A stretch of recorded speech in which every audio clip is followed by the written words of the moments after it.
राधे राधे दोस्तों, स्वागत है आप सभी का राधा रानी के छोटे से यूट्यूब चैनल पर। आज हम सुनने जा रहे हैं नाग पंचमी की कथा सुनने से पहले मैं आपको बता दूं, साल 2025 में नाग पंचमी जो पड़ेगी 29 जुलाई को पड़ने जा रही है। जो भी लोग व्रत रखते हैं, पूजा पाठ करते हैं, दान दक्षिणा करते हैं, वह 29 जुलाई को करेंगे।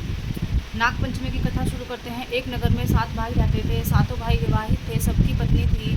एक दिन सारी पत्नी मिलकर जंगल को जाने लगी। सारी जो पत्नियां थी वह बहुत ही अच्छे घर से थी, लेकिन जो सबसे छोटी पत्नी थी वह बहुत गरीब घर से थी और उसका भाई भी नहीं था। तो जैसे ही सारी जेठानियाँ और देवरानियाँ मिलकर जंगल को गई मिट्टी खोदने, उन्होंने मिट्टी खोदी चाकू से, तो सांप देवता वहाँ से मिट्टी में से बाहर निकल कर आ गए और जेठानियों ने कहा कि इनको मार देते हैं, नहीं तो ये हमें काट लेगा। लेकिन छोटी बहू ने सांप देवता पर दया दिखाते हुए कहा, नहीं, ये किसी को नहीं काटेंगे, तुम इन्हें साइड में बिठा दो, ये किसी को कुछ नहीं कहेंगे। तो छोटी बहू के कहने पर छोटी बहू ने आपस में सलाह कर उन्होंने सांप देवता को नाग की साइड में बिठा दिया और अपनी मिट्टी खोदकर घर को चली। तो घर को जाते वक्त छोटी बहू ने कहा कि सांप देवता, आप मेरा इंतज़ार करें और मैं अभी थोड़ी देर में आती हूँ। घर जाने के बाद छोटी बहू जो थी अपने घर के काम में व्यस्त हो गई और वह भूल गई कि उन्होंने सांप देवता को इंतज़ार करने को कहा है। अगले दिन जब उसे याद आया तो वह जंगल को भागे हुई गई। जंगल में उसने देखा कि सांप देवता वहीं बैठे थे जहाँ वह कल बिठा कर गई थी। जाके सबसे पहले उसने माफ़ी मांगी कि भैया मुझे माफ़ कर देना, मैं भूल गई, आपको मैंने इंतज़ार के लिए रोका है। नाग देवता बोले, अगर तुमने मुझे भैया ना कहा होता तो मैं शायद तुम्हें डस लेता, क्योंकि मैं इतने क्रोध में हूँ। लेकिन कोई बात नहीं, तुमने मुझे भैया कहा और मुझसे माफ़ी मांगी, तो बताओ क्या चाहती हो तुम, कोई तुम्हारी इच्छा? तो उसने कहा कि मेरी एक ही इच्छा है कि मेरा कोई भाई नहीं है, मुझे एक भाई चाहिए। तो सांप देवता ने कहा, ठीक है, तुम्हारे वचन के अनुसार आज से मैं तुम्हारा भाई और तुम मेरी बहन हो। तो यह कहकर जो छोटी बहू थी वह अपने घर चली गई और नाग देवता अपने घर चले गए। कुछ समय बाद नाग देवता एक मनुष्य का एक लड़के का रूप धारण करके छोटी बहू के घर गए और उन्होंने बहू को बोला कि मुझे उनसे मिलाओ। जो बहू के परिवार वाले थे, सास ससुर थे, उन्होंने पूछा कि तुम कौन हो? तो कहा, मैं उनका भाई हूँ, उनकी बहुत लंबे रिश्तेदारी में हूँ, मैं बचपन से ही बाहर शिक्षा के लिए गया हुआ था, तो मैं अब लौटा हूँ। तो उनकी बातों का विश्वास कर उन्होंने छोटी बहू को नाग देवता के साथ भेज दिया। छोटी बहू रास्ते में जैसे चलती रही तो नाग देवता ने कहा कि तुम मुझसे डरो मत, मैं तुम्हारा वही नाग देवता हूँ, भाई हूँ, जो तुमने मुझे जंगल में बनाया था और मैं मनुष्य का रूप धारण करके तुमसे मिलने आया हूँ। तो छोटी बहू जो थी वह खुश हुई उनसे मिलकर और हैरान भी हुई और मैं नाग देवता के साथ उनके घर चली गई।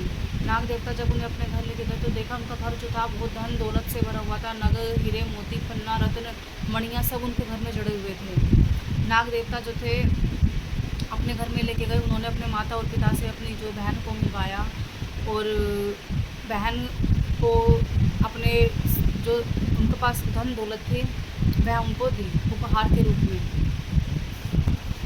लेकिन इस बीच में क्या हुआ, नाग देवता के जो माता पिता थे उन्हें कहीं बाहर जाना था, तो उन्होंने जिम्मेदारी दी थी कि बहन को कि तुम इसका ख्याल रखना, अगर ये दूध मांगे तो दूध इसे ठंडा कर देना।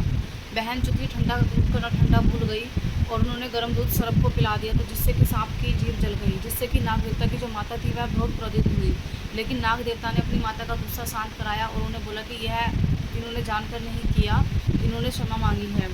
तो इतना कहकर नाग देवता ने उनकी बहन को घर उनके ससुराल के लिए रवाना किया और विदा किया और साथ में बहुत सारे धन दौलत उन्हें देकर भेजा। तो जब वह धन दौलत सोना चांदी अपने घर लेकर आई तो उनकी जेठानियाँ उनसे ईर्ष्या करने लगी, जलन होने लगी कि ये इसका भाई जो है इतना पैसों वाला है, ये अचानक से इसका भाई कहाँ से आ गया।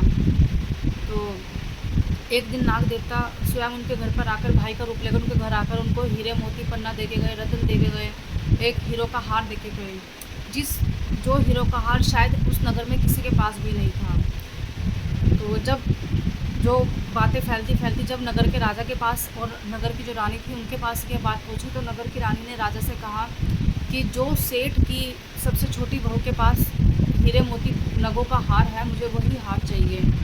तो जो नगर का राजा था उसने सेठ से बोला, सेठ राजा के घर काम करता था, तो उन्होंने सेठ से बोला कि सेठ, जो तुम्हारी बहू सबसे छोटी बहू है 7वें नंबर की, उसके पास जो नगों का हार है वो हार मुझे लाकर दो। सेठ ने हिचकिचाते हुए हाँ बोला और डरते डरते अपनी बहू के पास गए और उनसे वह हार लेकर आए। तो जैसे ही वह हार सेठ जी ने अपनी बहू से छीना और जाकर राजा के हाथों में सौंप दिया, तो जो उनकी बहन थी, नाग देवता की बहन, सबसे छोटी बहू, उसने अंतर ध्यान किया, अपने भाई को याद किया और बोला कि तुम्हारा जो हार था वह मुझसे मेरे ससुर जी लेके चले गए हैं राजकुमारी महारानी को देने के लिए, तो कुछ ऐसा करो कि वो हार वापस मेरे पास आ जाए। तो नाग देवता ने अपनी बहन की जो बात को मानते हुए ऐसा जादू चलाया कि जैसे ही वह हार सेठ जी ने राजा को दिया और राजा ने रानी को दिया, तो रानी ने जैसे उसे गले में डाला तो वो सर्प बन गए, सर्पों की माला बन गई। तो सेठ राजा को बहुत गुस्सा आया और राजा ने सेठ पर क्रोध किया कि तुम यह क्या लेकर आई हो। तो राजा ने कहा सेठ से कि तुम अपनी छोटी बहू को मेरे पास लेकर आओ।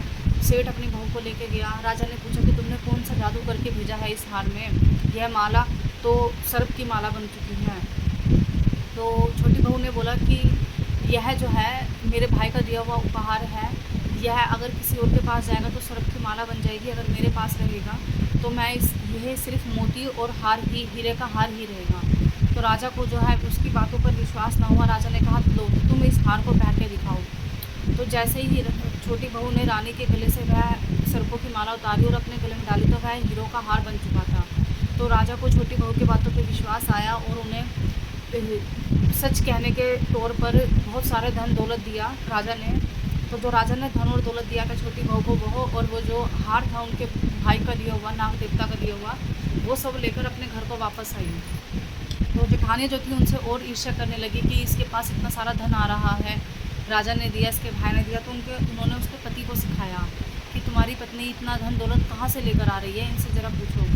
तो उनके जो छोटी बहू के पति थे, सबसे छोटा पुत्र था सेठ का, वह गुस्से में अपनी बीवी से पूछने लगा कि तुम्हारे पास इतना पैसा का, इतना धन दौलत कहाँ से आ रहा है, ऐसा कौन सा भाई है तुम्हारा।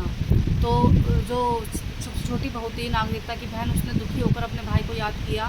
तो नाग देवता मनुष्य का रूप लेकर वहाँ प्रकट हुए और उन्होंने कहा कि यह मेरी बहन है, मैंने इसे अपनी बहन बनाया हुआ है और ये सारा जो धन दौलत है मैंने ही इसे दिया है, मैं नाग देवता हूँ, तुम इसके ऊपर और हमारे रिश्ते के ऊपर किसी प्रकार का शक ना करें। तो जो सबसे छोटा बेटा था सेठ का, उसने नाग देवता से माफ़ी मांगी, अपनी गलती की और नाग देवता का खूब आदर और सत्कार किया और आज से उनको अपनी पत्नी के भाई के रूप में अपना भी भाई मान लिया। तो नाग देवता यह कहकर चले गए। तो इस कहानी का जो भी शीर्षक है दोस्तों, जो भी नाग देवता की विधिपूर्वक पूजा करता है, नाग देवता जो है शिव के गण हैं, शिव के साथ रहते हैं। तो अगर आप नाग देवता की पूजा करते हो तो नाग देवता आपको हर दुख संकट से बचाते हैं, आपको जो है बहुत धन संपत्ति प्राप्त कराते हैं। अगर आप भली भांति नाग देवता को साल में एक बार, ये नाग पंचमी का त्यौहार आता है, आप इस दिन नाग देवता को दूध पिलाइए। अगर आपके आसपास नाग आपको मिल जाते हैं, लेकिन ध्यान रहेगी वह जहरीले या कांटेदार नाग ना हो। और अगर आपको सांप नहीं मिल पाते, आप शहर में रहते हो लेकिन आप फिर भी पूजा करना चाहते हो, तो आप क्या कर सकते हो, जैसे हम मिट्टी के शिवलिंग बनाते हैं, मिट्टी के गणेश गौरा पार्वती बनाते हैं, ऐसे ही आप मिट्टी के नाग बना सकते हो। मिट्टी के नाग बनाकर नाग पंचमी के दिन सुबह सुबह उनकी पूजा कीजिए, आराधना कीजिए, उनको दूध पिलाइए। कथा के अनुसार दूध ठंडा पिलाना है, गर्म दूध नहीं पिलाना है, कच्चा दूध हो तो बहुत ही अच्छा है। नाग देवता की विधिपूर्वक कीजिए पूजा। और साथ ही साथ सावन में जितने भी त्यौहार आपको मिलेंगे, सावन के सोमवार हो गए, सावन की शिवरात्रि हो गई, सावन के अमावस हो गई, तीज त्यौहार जो भी रहेंगे वह सभी आप भली भांति कीजिए। बाकी अगर आपको कोई भी कहानी, अगर कोई कथा सुननी हो तो आप प्लीज़ मुझे कमेंट कीजिएगा। और एक आखिरी बात कि जैसे कि मैंने आपको कल मेरी वीडियो में आपने देखा होगा, तो मैंने आपको बताया था कि सावन महीने से आप सभी को एक संकल्प लेना है। और मेरा जो संकल्प था कि मैं रोज़ ये शिव पुराण किताब पढ़ूँगी। वैसे तो ये बहुत छोटी, मतलब कम पन्नों की है, अगर मैं चाहूँ तो इसे एक महीने से कम समय में भी पढ़ सकती हूँ, लेकिन एक महीने का संकल्प है तो मुझे एक महीने में पूरा करना है। और इसमें बहुत ही सरल हिंदी लिखी हुई है, 5 अध्याय जो कि मैं आज इसके पढ़ चुकी हूँ, बाकी की कल अध्याय पढ़ूँगी सुबह में। और इस किताब को पढ़ने से हमें शिव भोले बाबा की जो भक्ति का पता लगता है कि किस प्रकार भोले बाबा ने धरती को प्रकट किया, किस प्रकार भोले बाबा की जो मतलब जो भी चमत्कार थे या जो उनकी शक्तियाँ थी किस प्रकार सामने आई, किस प्रकार उन्होंने ब्रह्मा जी और विष्णु भगवान को बनाया। तो मिलते हैं अगली वीडियो में दोस्तों। आप सभी किताब पढ़ सकते हो, ऑनलाइन मंगवा सकते हो। राधे राधे।